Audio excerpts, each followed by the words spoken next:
Salam alaikum wa rahmatullahi wa barakatuh. C'est une nouvelle séance qui concerne la leçon des activités scientifiques dans le manuel Mon éveil scientifique CM2 au primaire. Et notre titre de la leçon, c'est le cœur et la circulation sanguine, les fonctions de ces organes et les causes de la maladie cardiovasculaire. De la page 14 à la page 15. Prenons la page 14. Le titre, c'est toujours le cœur et la circulation sanguine.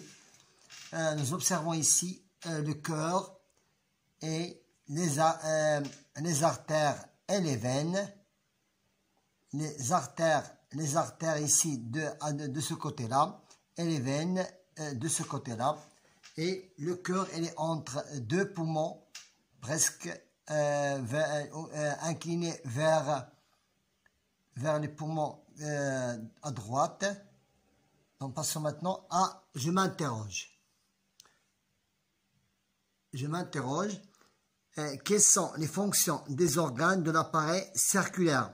Nous avons ici deux organes de l'appareil circulaire. Le cœur, sa fonction est travaille comme une pompe et qui chasse le sang dans les veines. Et pour les vaisseaux sanguins, ils sont divisés en deux parties, ou bien deux sortes de vaisseaux sanguins. Les artères et les veines. Les artères conduisent le sang du cœur vers les organes, et les veines conduisent le sang des organes vers le cœur. Et pour les causes de la maladie vasculaire, il y a l'hypertension. Il y a l'hypertension qui est causée par l'excès de sel, l'obésité, la pression artérielle.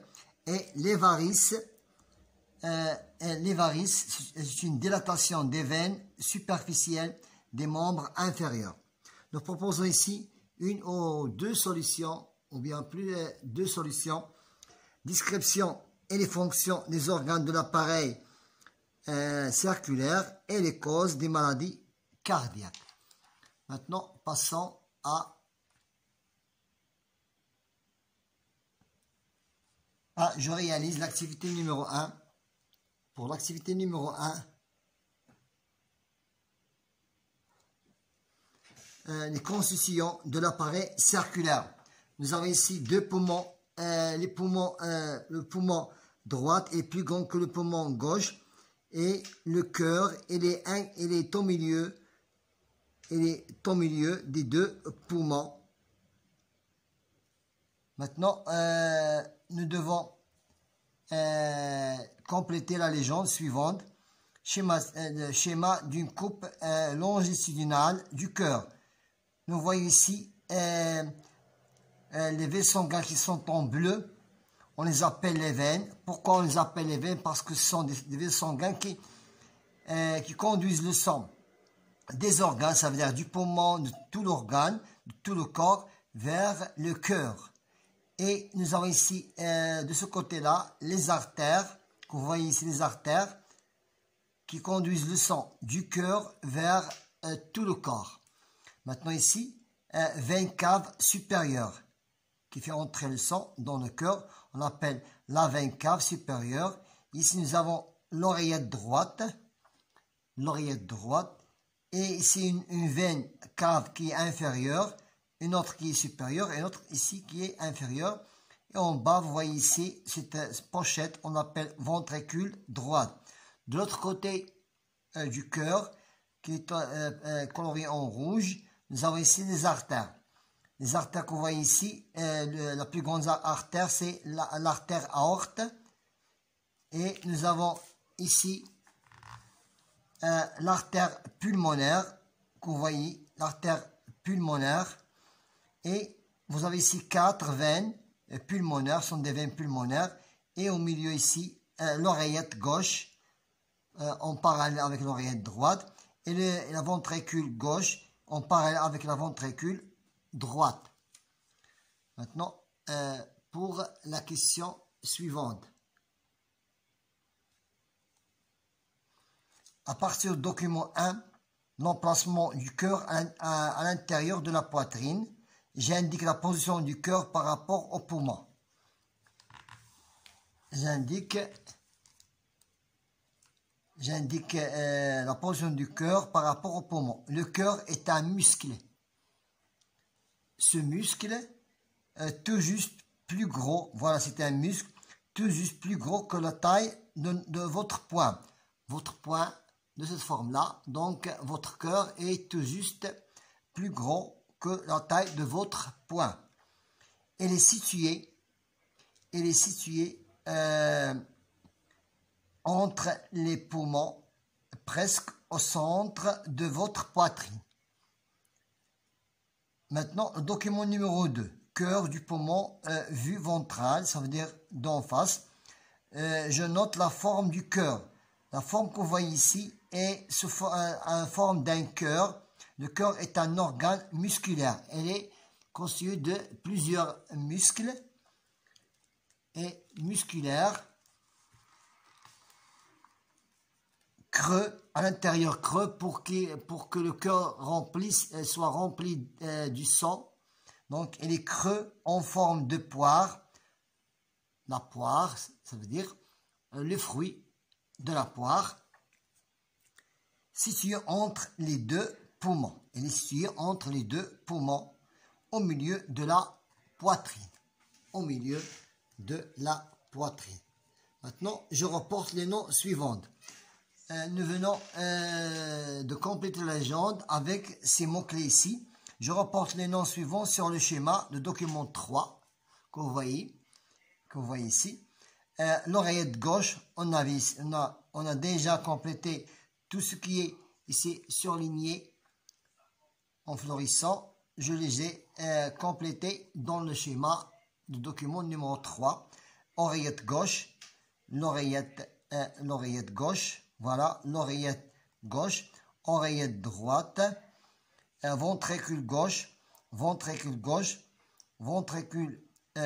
droite, artère pulmonaire, que vous voyez, artère, veine cave inférieure, veine cave supérieure, et veine pulmonaire. Voir ci-dessus au document numéro 3. Maintenant, passons à la page 15, l'activité numéro 2. L'activité numéro 2. Maintenant, nous devons lire ou bien relier les fonctions des organes de l'appareil circulaire qui sont le cœur et les vaisseaux sanguins. Même les vaisseaux sanguins sont partagés en deux types, les artères et les veines. Le cœur, la définition du cœur, sa fonction est sous forme d'une pompe.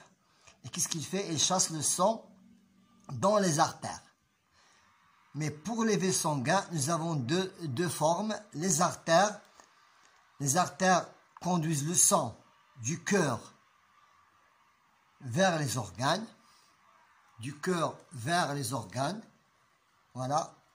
Du cœur sont les artères conduisent le sang du cœur vers les organes et les veines conduisent le sang des organes vers le cœur.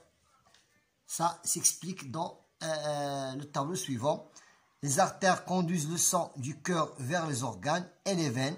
Donc, tout vaisseau sanguin qui conduit le sang du cœur vers les organes, on l'appelle l'artère. Et tout vaisseau sanguin qui conduit le sang des organes vers le cœur, on les appelle les veines. Et nous avons déjà relié par une flèche, ce qui va ensemble. Maintenant, passons aux causes des maladies cardiovasculaires. Ce sont des maladies cardiovasculaires, leurs causes. Parmi ces deux personnes, nous avons ici deux personnes, une personne qui fait du sport et un fumeur. est susceptible de développer des maladies de l'appareil respiratoire. C'est la personne que vous voyez ici dans le document numéro 5, c'est un fumeur. Maintenant, je déduis les dangers de tabagisme que vous voyez ici sur le cœur. Premièrement, il y a accélération du rythme cardiaque. Deuxièmement, il y a insuffisance cardiaque. Le cœur ne fonctionne pas comme ordinaire, puisque les artères et les veines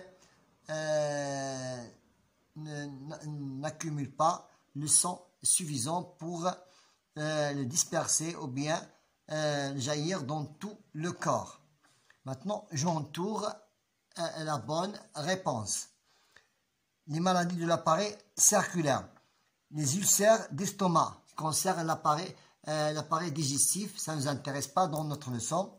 La grippe aussi dans l'appareil respiratoire, ça ne nous intéresse pas. Le durcissement des artères artériosclérose, c'est une maladie de l'appareil circulaire. Et l'hypertension aussi attaque les veines et les artères et même aussi le cœur. Donc, ce sont deux maladies de l'appareil circulaire. Notre synthèse ici, tu peux ici lire attentivement le rôle du cœur, la circulation de notre cœur par les veines et les artères, et aussi nous avons ici les maladies des cardiovasculaires. Il y a l'hypertension et les varices. Maintenant, passons à la dernière question. J'applique mes connaissances. Je relie par des flèches ce qui va ensemble. Les artères transportent le sang du cœur vers tous les organes du cœur. Pour les artères, elles transportent le sang du cœur vers tous les organes. Par contre, les veines transportent le cœur, conduisent le sang du cœur vers de tout le corps vers le cœur.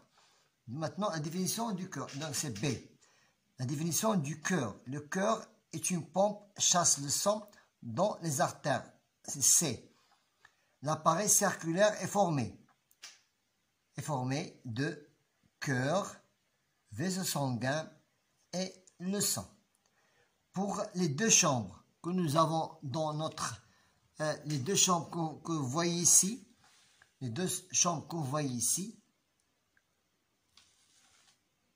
on les appelle les ventricules.